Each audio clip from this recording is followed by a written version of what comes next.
You're listening to Tuesday Morning Lifestyle with Dave, and our topic today is a topic of finance. It is the topic of inheritance. And 74% of Australians believe you should have a conversation about inheritance before a loved one passes, but most haven't because they don't know how to start the story. Now, Vanessa's going to help us. She's a money educator and she's joining us. Vanessa, great to have you on our program. Thanks for having me. Now, why is it that we are reluctant to talk about money? I know when I grew up, it was very much a taboo topic. Is it still so?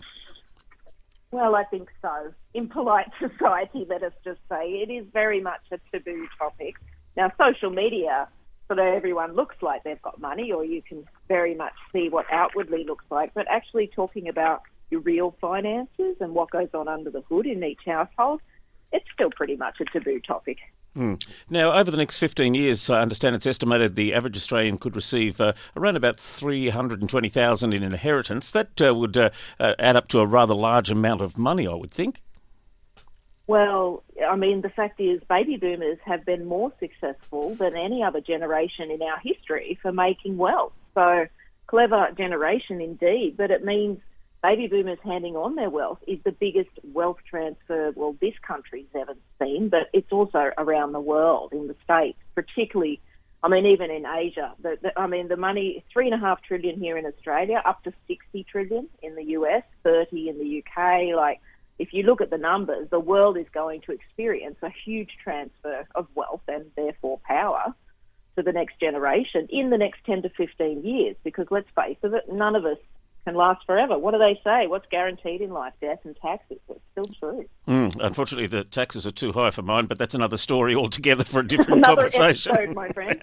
Indeed it is. Now, I'm sure there's many different ways to start this conversation. There wouldn't be a one-size-fits-all approach.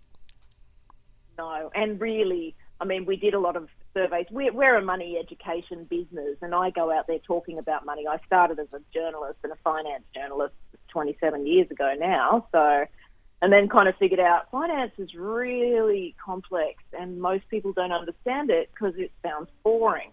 So I started my own business at 26, Evolution Media Group, creating stories and interesting ways of telling the stories of money. So we're now in a situation where I know so many people who are going to get an inheritance, and the average was $320,000, but let's face it, anyone who's got property, particularly in Sydney or Melbourne, are handing over multi-million-dollar inheritances now, and that's life-changing money. And you would hope that people have the financial skills to be able to make the best of that for themselves and for their families and to continue their family legacy. But unfortunately, a lot of us won't do that because we just don't know how. And, you know, it's been bricks and mortar for as long as you can remember. But, I mean, actually, you're in Hobart. My brother-in-law, Will Wadrow, and his wife, Anna, call out, they have bought a place on Bruny Island, which is stunning. And but it's one of the last places where I've seen you could get a house for under $500,000.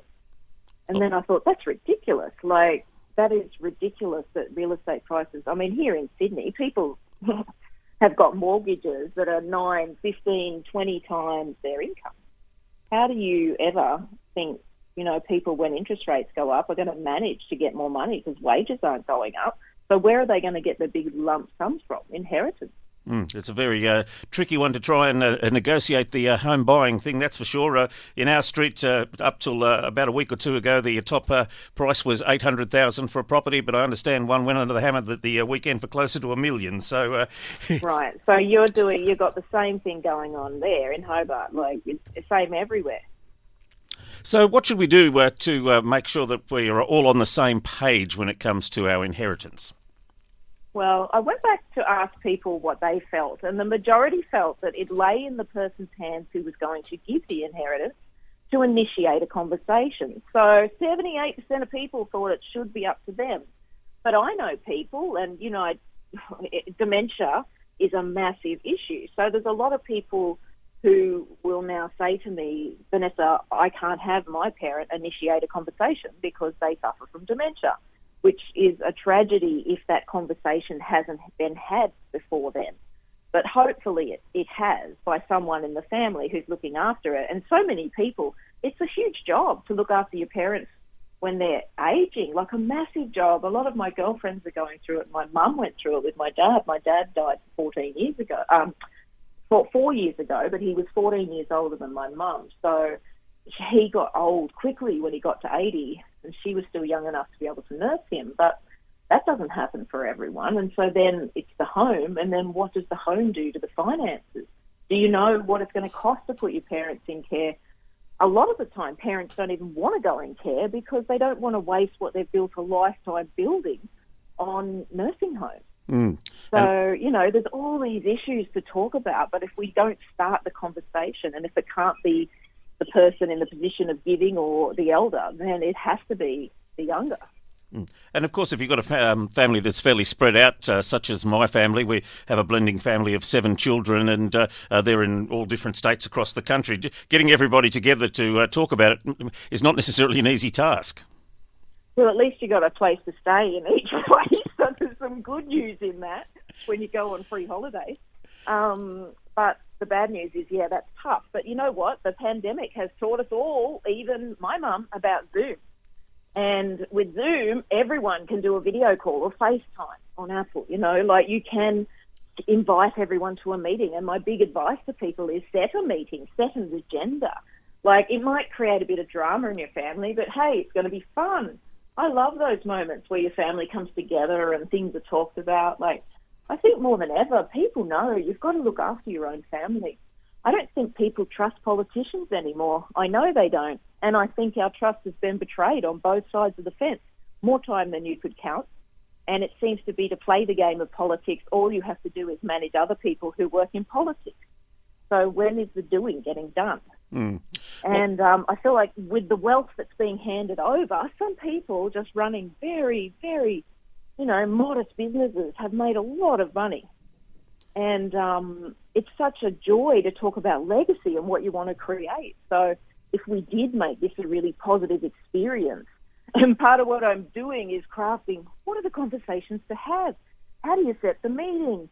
All the things so people can be guided through it. So it is a really positive experience, because at the end of it, you should kind of have a family legacy set out, like the Scots used to have the family tartan, and the English have the crest, and whatever, your legacy and your financial legacy, you should be able to, everyone in your family should be able to talk about it. And whether that's education, you've paid for your grandkids' education, whether that's holidays because you just want to be a family that always experiences culture, or whatever your legacy is, it's not just money. It's great to talk about that. It makes life more meaningful. You need to set some ground rules, no doubt, and have an agenda, sticking to it as well.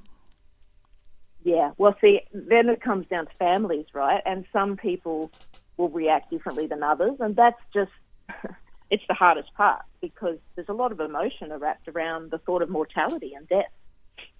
No one wants to think about the person they love not being there. It's awful, but it has to be talked about. No one wants to tell their children they're going to go, but you are. So why not say what you'd like to be said? So set the agenda, but then let people ask questions when you're in that meeting, but only at the end. I think you need to set the ground rules in this meeting. You need to say up front, I'm going to be speaking for about 30 minutes, whatever it is, you pick the time. And I'd like no one to ask questions through this time. And when I'm finished, we're going to set aside 30 minutes of question time, and then we'll set a date. We'll have those with no way we can settle it in 30 minutes for the next time where we can talk about it, and leave at least a month between it, because people need time to talk it out, cool off, whatever goes down. You need time between it. This is why I say do it sooner rather than later. This could take you 10 years. I'm 49 this year, and I love talking about, the future and the legacy and what you'd like to leave your kids. Not in the way that people are like, oh God, she's depressive, but just in a way where you're excited about, you can still see an exciting future for your family. Part of that process, very importantly, is to make sure you've got a will and have it in place. Yeah, definitely. And review it. A lot of people's wills are really old. And it's not like you're being morbid. It's like, be practical, because wills can be contested and money can be held up for years, and nobody wants their money, the legacy they're leaving, the money they've earned, to be sucked up by lawyers sorting out these issues. And then nobody gets what they deserve.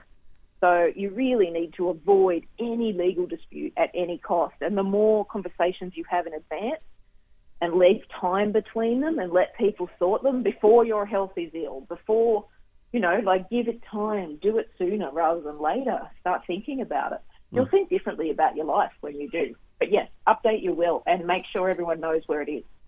Well, it's a very important topic, Vanessa, the one of inheritance and talking about it with our families. And we thank you very much for sharing your knowledge with us on our program today. Well, I appreciate it. And if anyone wants a free tool, it's on my website, vanessastoykov.com. Go to the free guides, and there's one on inheritance. That may help.